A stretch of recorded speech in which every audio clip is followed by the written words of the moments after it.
Welcome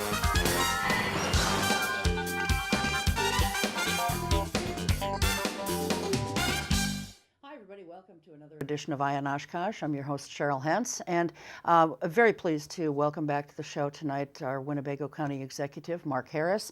We've got a whole bunch of stuff to cover, and so we're just going to get right into it. Welcome. Thanks for being here. Well, I appreciate the opportunity. Sure. You know, there are two referendums that are coming up on the November ballot, and one involves nonpartisan redistricting, or the redrawing, if you will, of electoral maps. The other is to close the dark store loopholes, and that may be something that viewers or listeners, if you're listening to this on the radio, don't really understand or even perhaps know about. So we're going to try and sort of flush that out for you tonight. But let's talk about the redistricting first. There's currently a lawsuit that the U.S. Supreme Court is deciding. It is, now I hope I'm pronouncing this right, it's Gill versus Whitford. Mm-hmm. And in that suit, the plaintiff is challenging that a ruling by the U.S. District Court for the Western District of Wisconsin, they're saying that the 2011 redistricting was unconstitutional. So there's all this rigmarole going back and forth, and so far, 39 of the 72 counties in Wisconsin have passed resolutions in support of a nonpartisan redistricting. Do I have that right so far? You do. Okay, and so the basic assertion, I guess, has been that the way Wisconsin currently draws redistricting maps for voting purposes is unfair. It's slanted typically toward Republicans, it seems. But I suppose at some point in our history it could have been the other way. But they want to use something that's similar to what Iowa uses, where they create a new map every 10 years, and it's done by using population size as opposed to using previous voting statistics. So we're going to put up what the referendum question is, and there it is. And do you want to read it, Mark, or should I? I'll read it. Okay. Should the Wisconsin State Legislature create a nonpartisan procedure for the preparation of a legislative and congressional redistricting plan? So currently they have a very partisan method. And if one party controls both houses of the legislature, they get to draw the plan. But technology and data has gotten so much better over time that they can really construct districts intended to maximize the number of seats held by one party. Sure. And one of the ways you do that is that you force as many people from the opposing party into concentrated districts as you can. And their votes are effectively wasted. If 90% of a district is all from one party, that party is always going to win that district. Sure. Yep. But those voters would have a different effect if they were spread out among a larger number of districts. So basically you concentrate your opponent's supporters and you create small majorities for your party in a maximum number of districts. Mm-hmm. That's not fair no matter which party is doing it, and it happens when one party controls both houses of the legislature. As has been the case for many years now. That's correct. With Republicans controlling everything. Well, I think you would get much better districts if you had a panel prepare the districts that was nonpartisan in nature. And Iowa's done this for a long time. Mm-hmm. And I also think that the current method of concentrating your opponent's party into a few districts tends to pull the politicians to the extremes. Okay. And for instance, imagine you're a congressperson, mm-hmm. and your district is 80 or 90% one party. Yeah. You're more worried about losing the primary. So that tends to pull Democrats to the left and Republicans to the right. And you have the same effect even at the state level. Mm-hmm. So that the politicians aren't representing the mainstream of political thought, which is closer to the center. Sure. So someone sitting at home may take an opposing view and say, Okay, so what, that one district has mostly all Republicans in it. The Democrats still get to vote whatever district they're in, and maybe they'll have, because they're in this concentrated area, maybe they'll win that district. I mean, their votes still count, they still get to go to the polls. So that's what someone sitting at home or listening on the radio may think. What would, how would we answer that? We've had assembly races where one party won the majority of the votes, close to 60%, and the other party won 60% of the seats. And that has to do with skillful use of data and drawing the lines to manipulate the number of seats you get. I think it would be a much fairer system if neither party could do that. Yeah. So that's what this referendum question is. So should they use a nonpartisan method to come up with fair districts? Should voters be picking their elected officials, or should elected officials be picking which voters they have? Right. Okay. So, I mean, if you want something that seems more fair, then you're going to say yes. You're going to answer that question, right. yes. You would vote a And yes. I say that because I think, and not that we're trying to push anyone in one direction or another, but it's if you feel that the current system we have is unfair and you want to see a change, then yes, you would vote yes on this particular referendum question.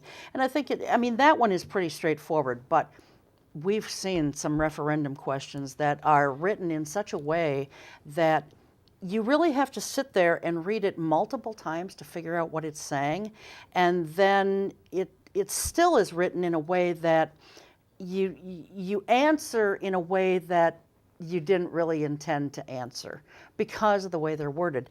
And this next one, you got to read it a couple times to really get the flavor of it, but it is kind of straightforward.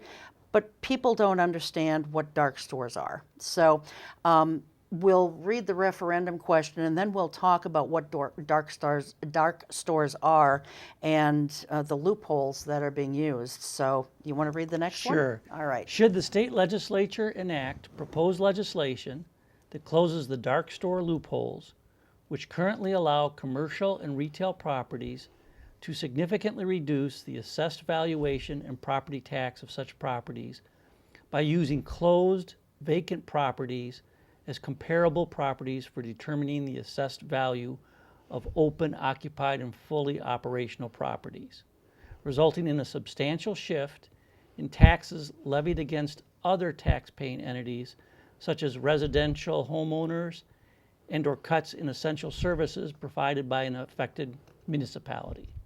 Well, first of all, my high school English teacher would have a field day with this because that has got to be the longest single sentence that I think I've seen in a very long time. It's a very long sentence. It is a little complicated. It is. But what the question is, large, mostly big box retailers have made arguments in courts, and they've won these around the country, that you might take a very large store and they're saying, they're assigning values to these stores that might have some merit when the store's open and operating.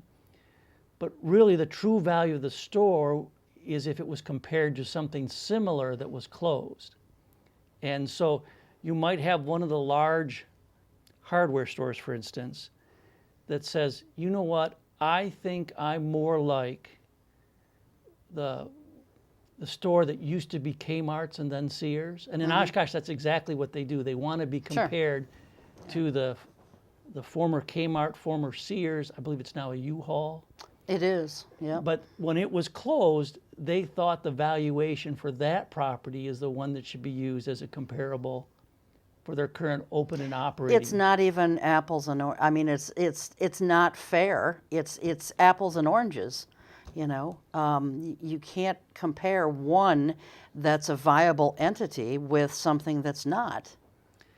I don't think it so doesn't either. make sense. I mean, we would all love to have our homes assessed as if they were an abandoned house in a bad neighborhood. Right. For purposes of taxing it. But of course, when you want to sell it, you sell it for what it really is. Right. And that shift is shifting part of the tax burden away from those properties onto everybody else, including other retailers, homeowners, All of us. everybody.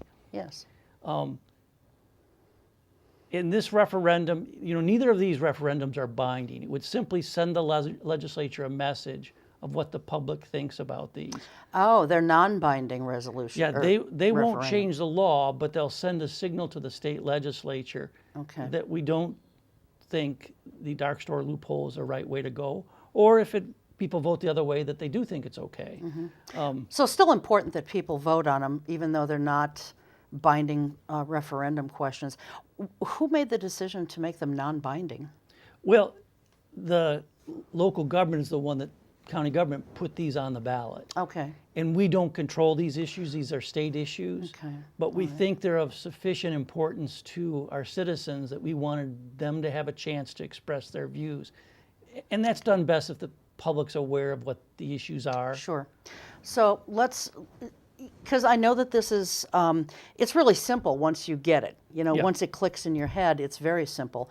But I know it took me hearing it a few times to really say, okay, I get that now.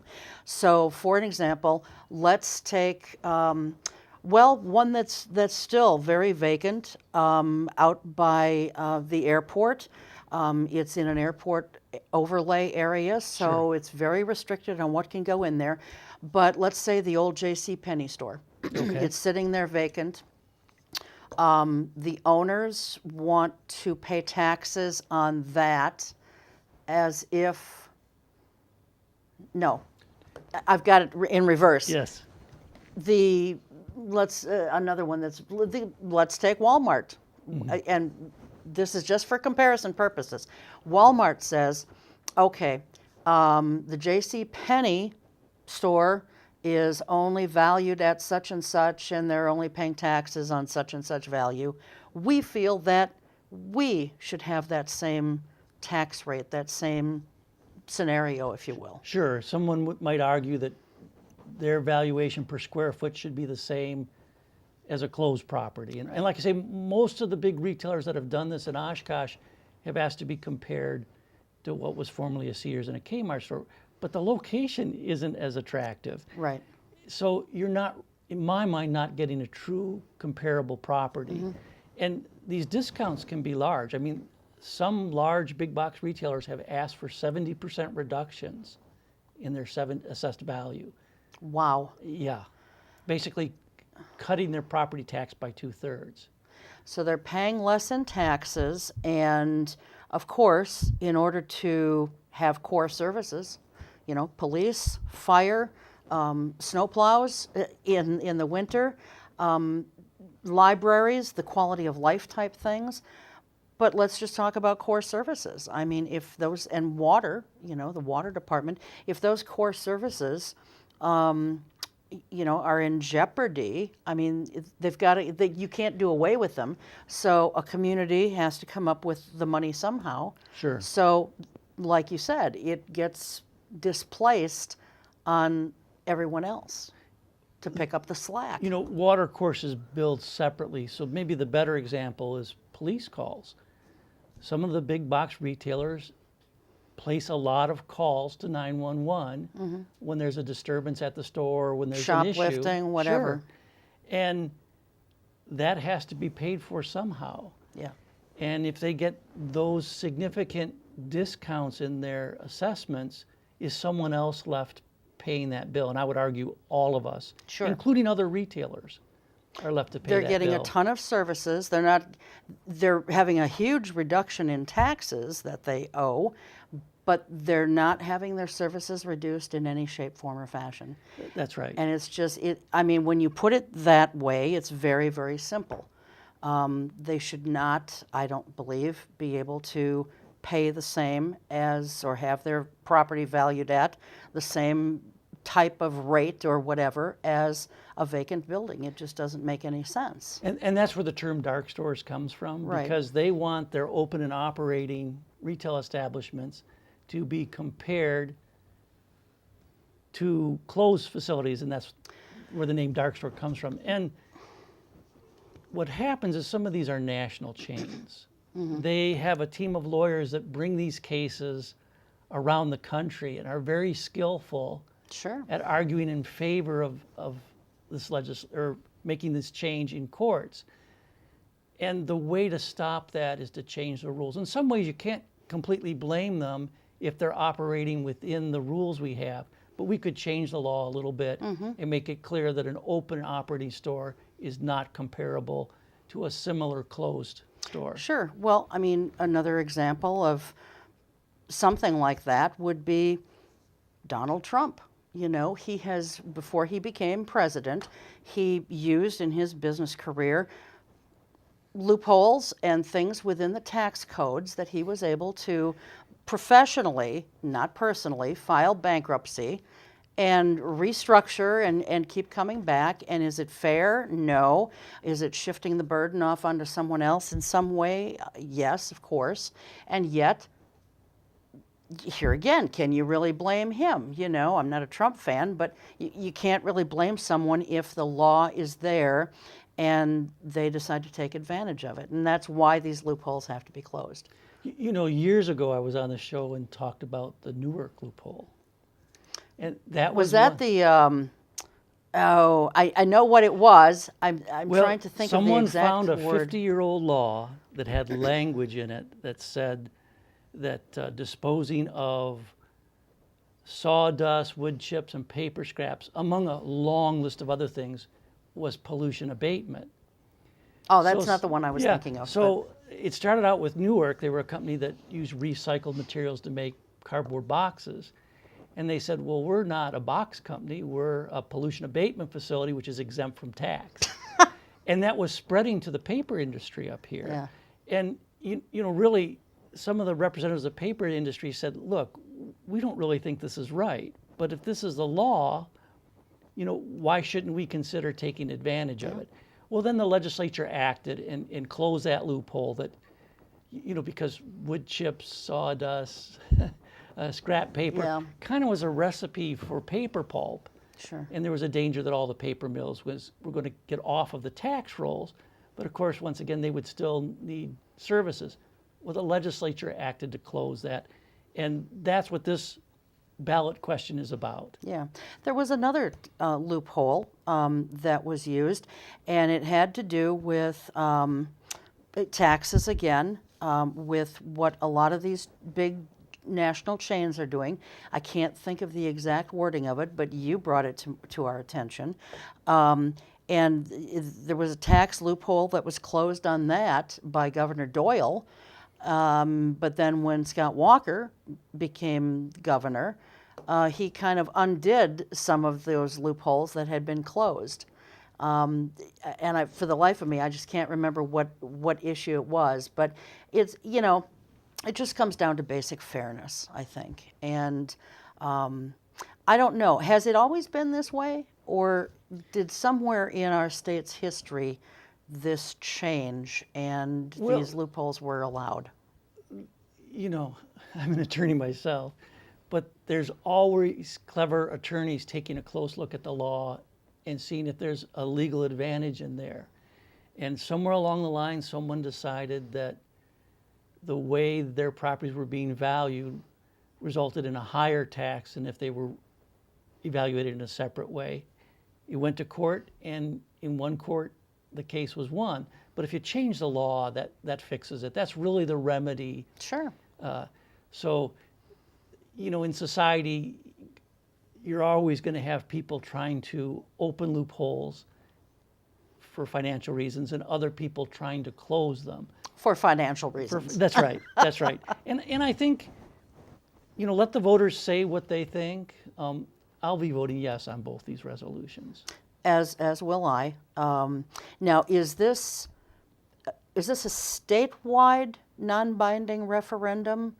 Either one of these, or This is only these are only placed on the ballot by my board by the county board in this county. okay, However, Outagamie County has placed an almost identical question on their ballot. okay, And some communities have already done so. And the vote of yes vote is to close the dark store loophole. That's passed in a variety of communities already. Okay, well, that's good because I don't care, Republican, Democrat, Independent, whatever the case may be. In my mind, Mark, it just comes down to basic fairness. I think so too. And, I mean, more and more we see unfunded mandates that counties, municipalities, cities, townships, villages, whatever, that they can't pay for these. They don't have the money to pay for these unfunded mandates, and therefore, once again, the taxpayer is picking up the burden. And how many times can you keep going to the same well to get money for all these different things? I mean, none of us are having raises that are going sky high to be able to afford all this. And that's why I say, I think it just comes down to basic fairness. Everyone should pay their fair share.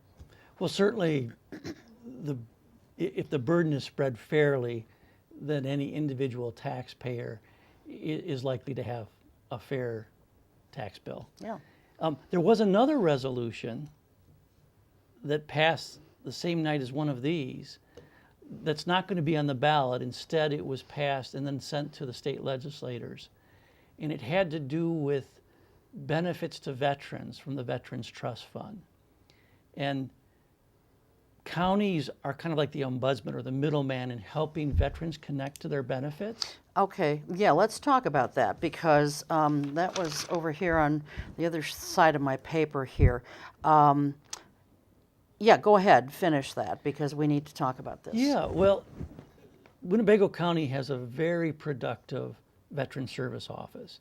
And in fact, this calendar year, we're on track to bring almost $65 million in benefits to Winnebago County veterans. But almost all of that comes from the federal government.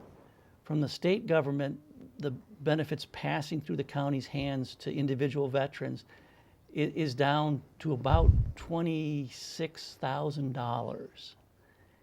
And that had been closer to $2 million just 10 years ago. And so we've seen this precipitous drop in the amount of benefits going to veterans. Part of it is because they ended loan programs. Sure. But even, and the Veterans Trust Fund was largely funded by the interest income on home loans and home equity loans made to veterans. So when they ended that program, the cash flow into the trust fund was cut off, Okay. or to a large extent. And the trust fund would be empty now, except that the legislator is moving money from the reserves of King Nursing Home for Veterans into the trust fund. And many of the legislators made comments about, gee, we hate to take money out of King Nursing Home for Veterans, but at least Wasn't it's... like something like 13 million that came from King? Yes. For Into each year of this? this biennium, $13 million is being moved out of King into the trust fund. And I believe long-term, if they keep doing that, that will jeopardize King. It's another case, Mark, of robbing Peter to pay Paul. But it's even worse. And well, right, because this is money that, and this is a topic that's near and dear to my heart. I don't think I'm unique in that, many of my family members have served in our nation's military. And this is money that is supposed to be going toward veterans. And they're yanking it out. They're doing whatever with it. Do we even know who's pulling it out and what they're doing with it? Well, the legislature is making that part of their budget to move the $13 million a year out of King's reserves into the Veterans Trust Fund.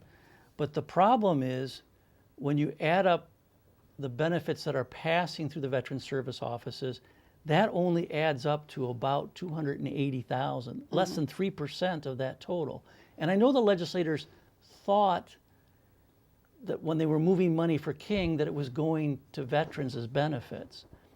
And I cannot get an accurate accounting of where the money is actually going, but I know the portion of it passing through counties' hands has dropped precipitously and is only a tiny fraction. Now, it could be that the rest of the money is going to things related to veterans. I mean, there's a Veterans Museum.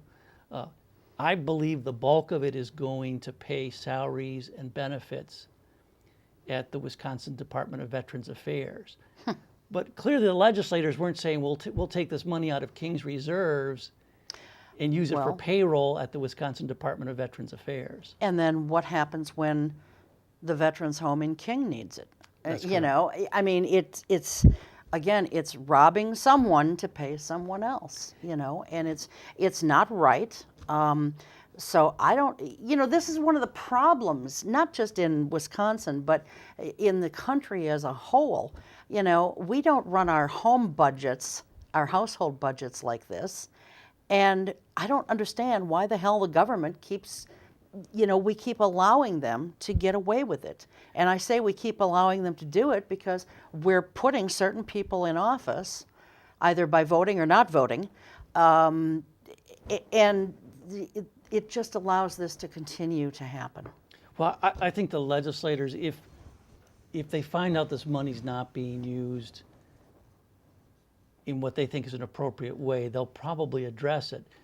But they really don't know how the money's being used. So what the county resolution called for is for the legislators to ask for an audit of the Veterans Trust Fund. They did have an audit a couple years ago on King Nursing Home, and it did show up some things that were kind of disturbing. Sure. But they didn't call for an audit of this Veterans Trust Fund. And I think there's where they'll find out where is this money really going and what happened to the once large Veterans Trust Fund that's would be completely broke but for money coming out of King Nursing Home. Yeah. And like I say, very little of it is reaching individual veterans. And almost more disturbing is that I think a reason more counties haven't questioned this is that the counties get like a $13,000 grant for their Veteran Service Office. And that comes out of this money. But I'm worried that counties are afraid to raise the issue of where is this money really going and why have the benefits to veterans dropped so much from the state. Why would they be afraid to raise the issue, Mark? I mean, what can happen to them as a result? What are they concerned about? Well, the prior director of the Department of Veterans Affairs, Mr. Skokos, had threatened to take away those grants. Oh, okay. And so that's made some of the counties reluctant to raise the issue. But think about that. If you're not defending the veterans you're supposed to serve because you're afraid of losing this tiny grant, it's like it's hush money. Yeah, yeah. And to be honest, some of the veteran service organizations have received small grants to help support their fraternal organizations. And I think they're someone who should be raising a fuss about what happened to state benefits for veterans, and they're not doing it. And I fear it's because of these small grants they're getting as well. Sure. Well, and it's interesting because we see so many of these fake attack ads against Tammy Baldwin for this, that, and the other related to King Veterans Home, and yet we've got this travesty that's going on, and nobody is saying anything about it other than you, and now us tonight. But you know, it's just, and we're talking millions of dollars here that King has had to move to fund this Veterans Trust. And I'm not saying that someone's taking the money or something, you know, completely wrong. What I'm saying is we don't know how the money's being used. And if we don't know where the money's actually going, how can we decide if it's appropriate to be taking that money from King? Right. If it's being used to run the Wisconsin Department of Veterans Affairs, well, I have mixed feelings about that. Shouldn't that be coming out of general purpose revenue I would think so. instead of out of money that should be reserved for benefits? But Right. Well, you That's what I know, wanna know. I mean, on the other side of the aisle, if you will, when Governor Doyle was governor, wasn't it he who took money that was in a fund for from cigarette lawsuits, and didn't he take that money and use it for some other purpose? I mean, and that's wrong too. You know, if you get money earmarked for a specific purpose, then I believe that's where that money should stay. That's what it's designated for. At some point, you're going to need it. Just because you don't need it in 2017 or 2018, it doesn't matter. At some point, you're going to need the money. And to borrow it or just take it and use it for some other purpose, I'm sorry, I just think that's horribly wrong, especially when we're talking about veterans, I would agree. you know. And quite frankly, it can go both ways. I mean, I think Governor Doyle was criticized for moving money out of the transportation fund. And he was doing that to meet some budget restraints that he had. That was wrong. But you know, the transportation is supposed to be funded by gas taxes and by registration fees. Since then, huge amounts of money have been flowing the other way. And general purpose revenue that normally would be used for things like schools and cities has been moving into the transportation budget. And I think the last thing I saw showed that 800 million more has been moved back into the highway trust fund out of general purpose revenues than was taken out. It is a joke. I mean, Well, it really is. There needs to be more certainty in how these monies are used. And I think what happens is it's so hard to dig into these things to find out what's really happening, that what looks like consent from the public isn't consent at all. It's the fact that they don't know these details, and it's too hard to find them out. And the best way for them to come out is if there's an audit, and then the press can pick up on it. Which, by the way, I do have to make a pitch. Whether you're talking about local government or national government, the only way to hold us accountable and to give the public a fair understanding of whether we're doing a good job or a bad job is having a fair press take a look at it and express their opinions. I don't always agree with what I hear from the press, but it's without someone who's putting some resources into looking, the public doesn't really know. Right. And you get better government when they know. Of course. You know, and so thank you for that, because I'll tell you what, you know, the occupant of 1600 Pennsylvania Avenue just wants to beat up on the media every opportunity he gets, and he does. So, you know, this whole business of fake news, I'm just so sick of it. So it's nice to hear someone say something good about the media for a change. So anyway, I think our time is getting cut short. Also, I want to talk, while we're on the subject of money and taxes, you guys in the county are undergoing your tax or your budget stuff right now. When did you start that? Oh, we gave our targets to the committees probably in the end of June. Okay. And so by October or so, it'll be That's all right. wrapped up. So how are things, I mean, this is mid-August, I understand, but how are things looking so far? I mean, do you anticipate that we're going to have a tax increase in Winnebago County? Actually, you know, the county's debt has come down so much that the amount of money we need to service the debt, that's going to come down 3 cents per $1,000 of your home valuation in this budget. And then the operating side of the budget, you know, with the levy freeze, the amount we're allowed to increase the levy really represents what the new construction should carry. But there's some exceptions to that. It's more complicated than that. But I think the average taxpayer will see his tax bill stay roughly flat. Okay. But that makes it very tough for the county to meet all their obligations. We're having to compete for employees like everybody else, and there's some wage pressure there. Although my county employees have been very tolerant of tiny, tiny raises, but they have still gotten raises. And their benefit costs have gone up. So in many cases, the benefit costs have offset that. The private sector suffered from that same thing. But if we're left under the current levy fee freeze rules, eventually local governments will find it almost impossible to hire the quality of workers we've had in the past. Well, the county's mental health facilities are getting an update. That's been in the news a little bit lately. In June, the Board of Supervisors unanimously approved spending $3.48 million, so almost $3.5 million, to develop a new 16-bed behavioral health facility.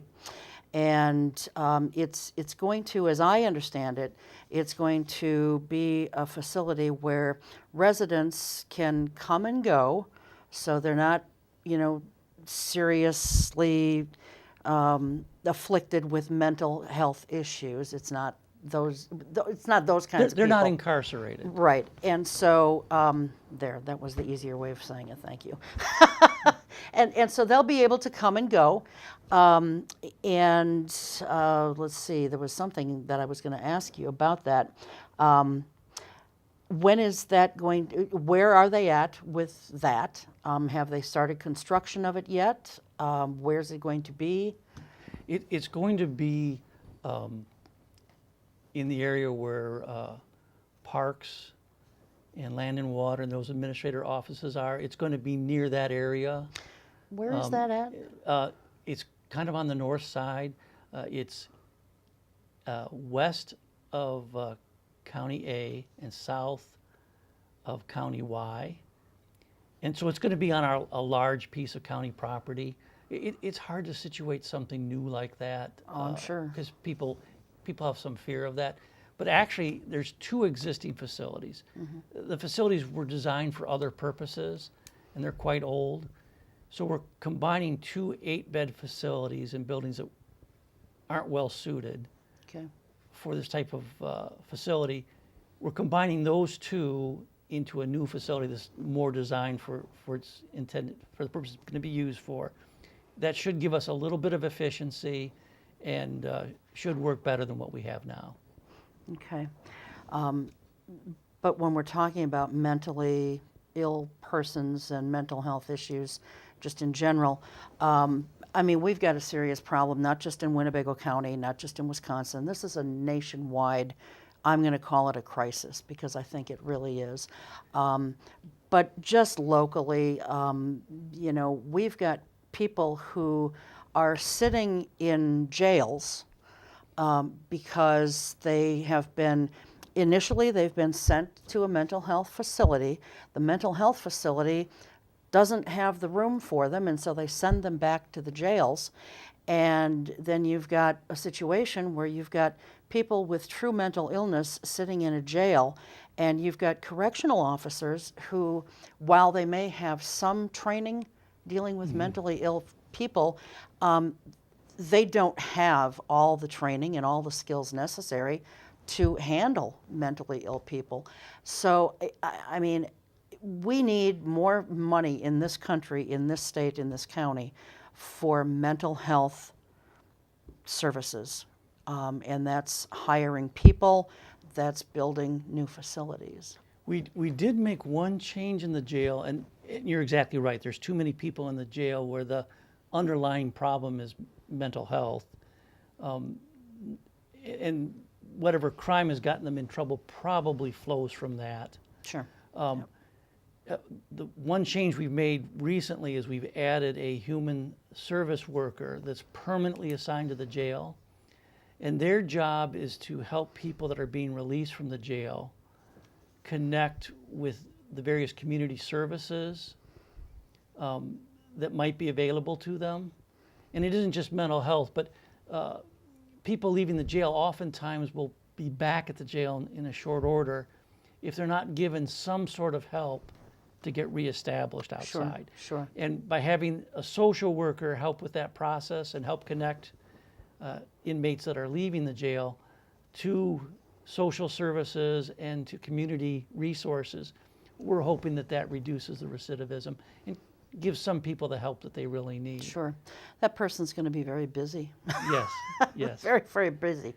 So it's just one person, and what kind of a salary are they getting? I couldn't tell you that off the top of my head. We also, in the health department, we have an employee that deals with opiate addictions. Okay. The federal Another crisis. Yeah, the federal grant for that program is expiring. And normally when a grant expires, the board wants the county to eliminate any positions where the grant funding has ended.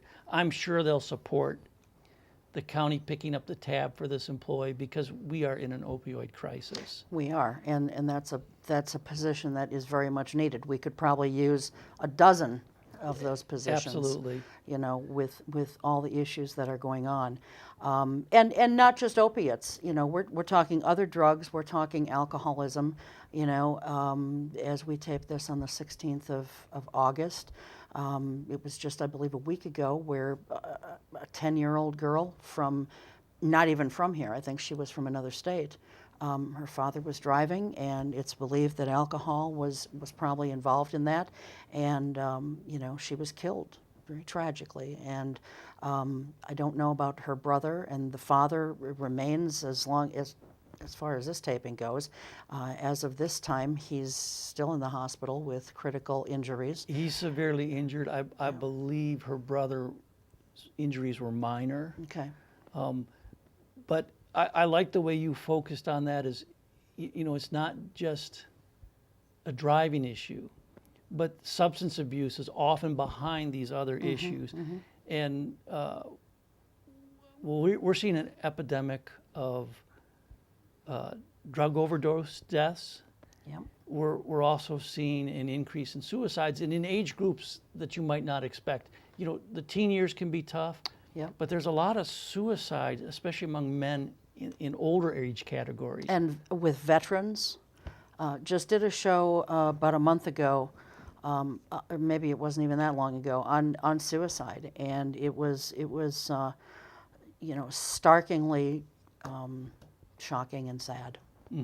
You know, and then to find out that we are, you know, we are so short of psychiatrists and psychologists and, you know, people who would normally help the mentally ill.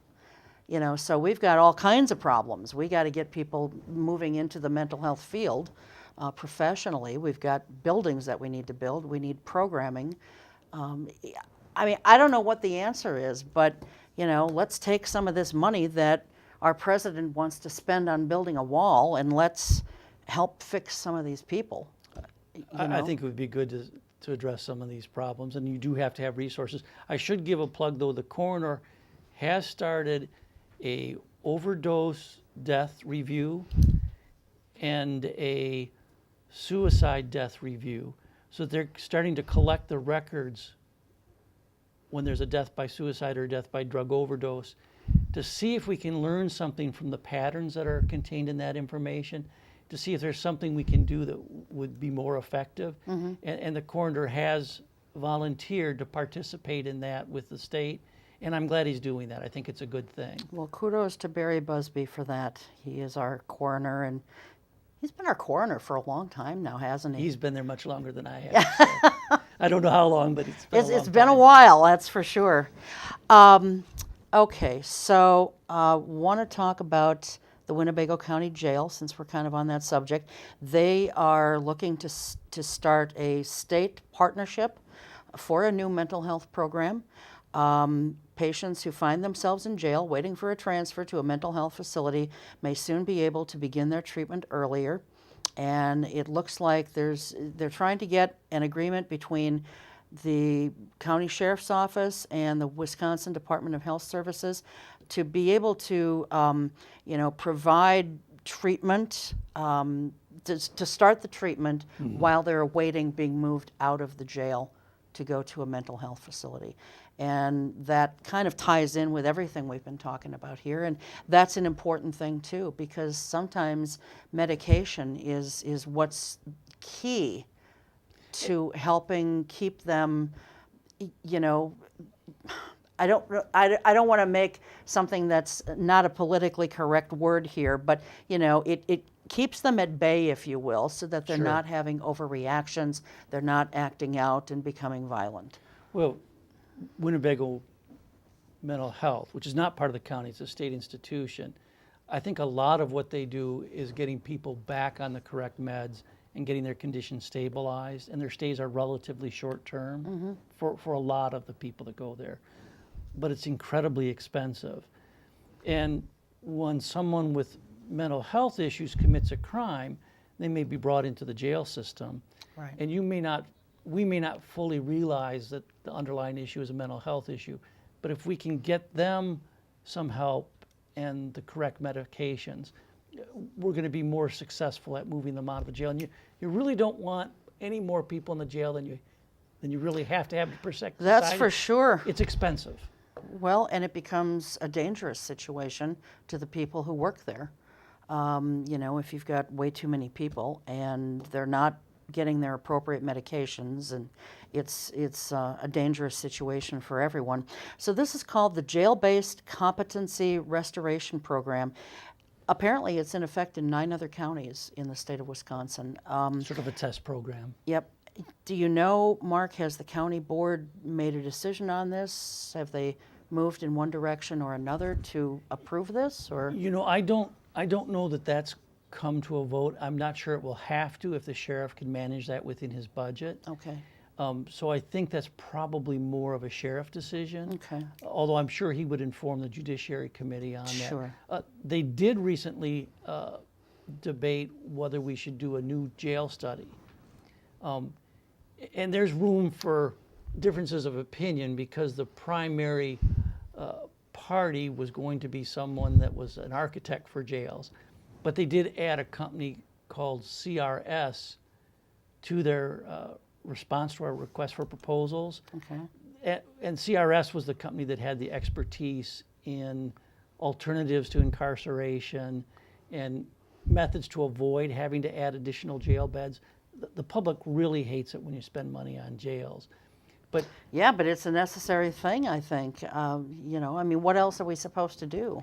well, I'll be honest, we really thought if we could get through the last decade and the beginning of this one, we thought that with the demographics of having older population, that our jail population would go down.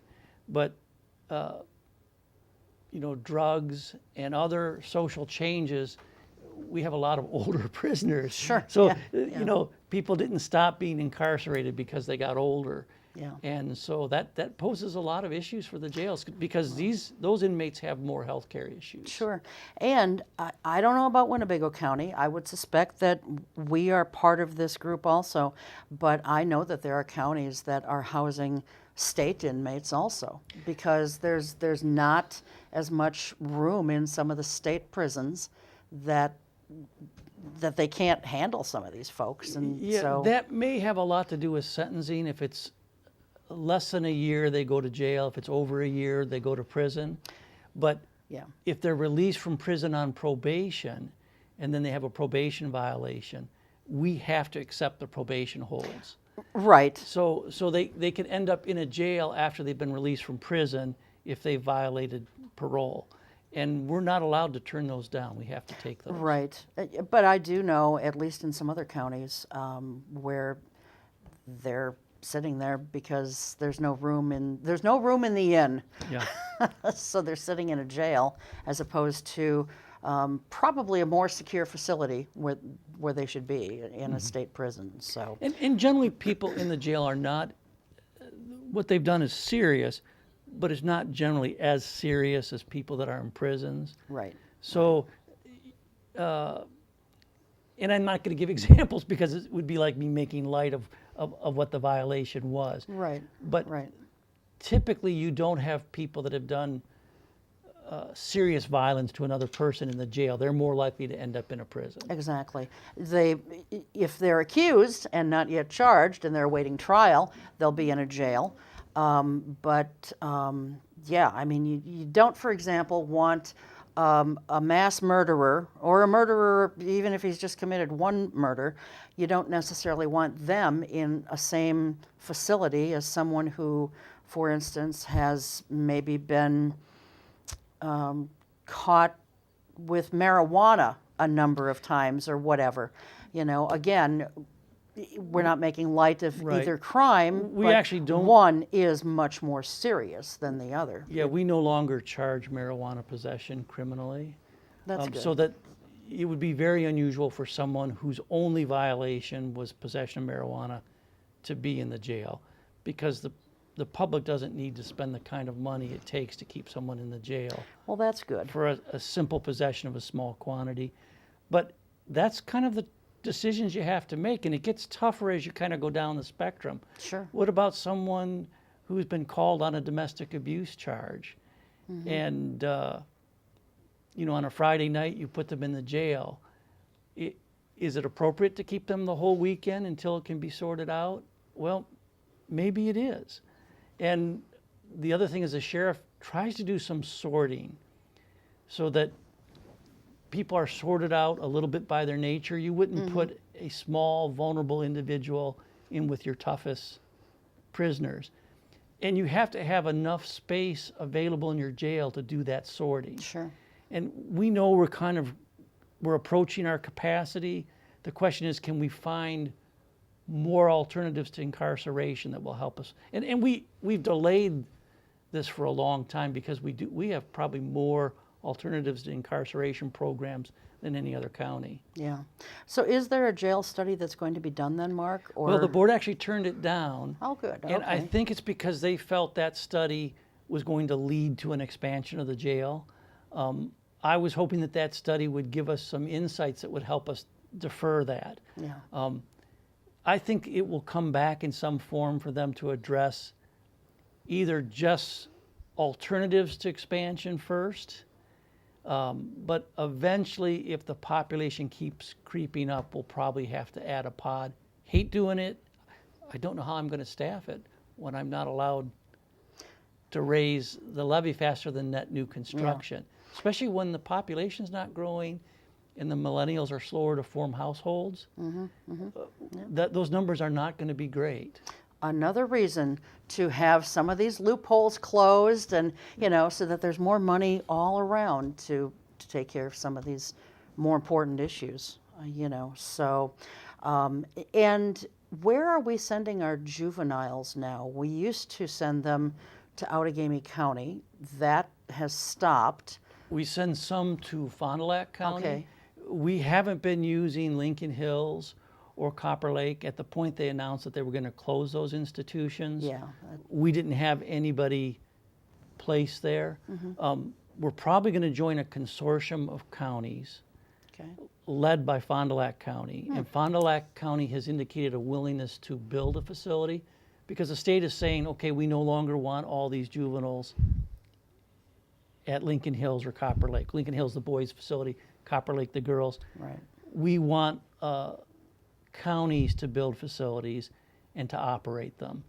And that does shift the burden back towards the counties, but in a sense, because we paid really high fees to place juveniles in those facilities, if you get a big enough group of counties together, then the amount we were paying to place juveniles should cover for the facility. Sure.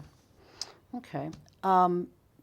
I would just want to touch on one thing here yet. We've got about 4 minutes left, but on a very lighter note, because this has been a pretty serious program thus far. So let's wrap it up on a lighter note. Life Fest recently celebrated its 20th anniversary of being here in Winnebago County, and as part of that anniversary celebration, they unveiled their new permanent performance stage. And I wasn't out there, but I saw pictures of it, and it looks wonderful. And it's important, I think, for people to understand that even though it's at Sunnyview, the county, whatever you want to call it, the county fairgrounds, I guess, is what most people think of it as.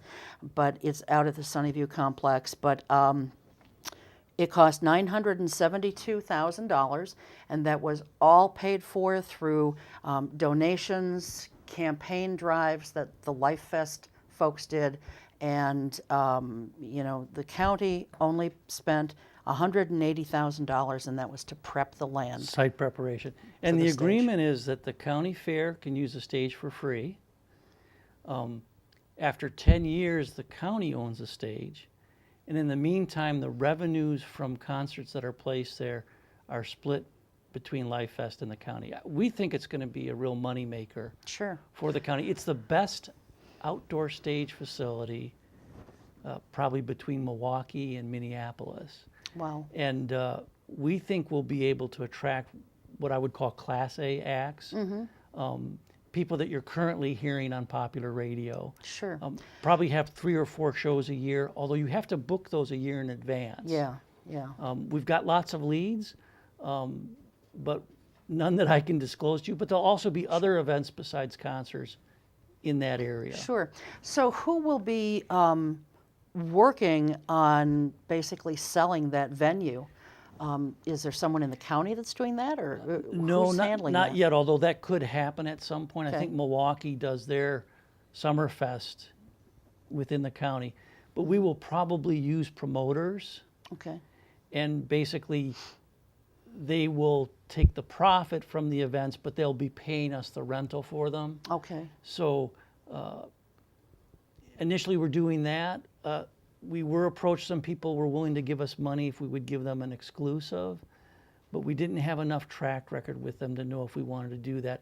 So what we're probably doing is giving people exclusives on a particular weekend or date, and letting them place the act. But they'll have to be acts that will attract a significant number of people. It's an enormous space, and a crowd of 5,000 or 6,000 would just disappear in there. We think we can put about 35,000 people Wow. in there. Now, is that part of the reason then, Mark, that the county is looking at expanding the parking area as well? No, you're talking about a land purchase? Yeah. Yeah. No, that really isn't for Life Fest. In a sense. Well, I thought, the performance area in general. Yeah. Basically, what happened is a landowner had to leave their home and go to the nursing home, and they've since passed away. So a parcel of land is available. And the county normally won't approach someone to buy land because you then trigger eminent domain rules. And you also have to pay for relocation of anyone on the property if you do that. So this became available. It's adjacent to our property. I would argue there's not an urgent need, but since you only buy it when it's available, Yeah. and things don't come up very often. And I think initially it could have a favorable benefit for the concert area because it's anticipated it'll be used for parking for the horse shows. Sure. And that opens up space Sure. for other events. Yeah. Okay, good. We finished just in time. That's marvelous. It was great having you here. And for once, I was able to get through all my questions. Typically, I can't do that with you or with the city manager, Mark Roloff, but I did it tonight. So yay. Kudos to enjoyed both it. of us. Thank Thanks you. so much. Thanks to the crew, and of course, as always, thanks to you. We will see you next time. Until then, take care. Keep your eye on us. We've got our eye on Oshkosh.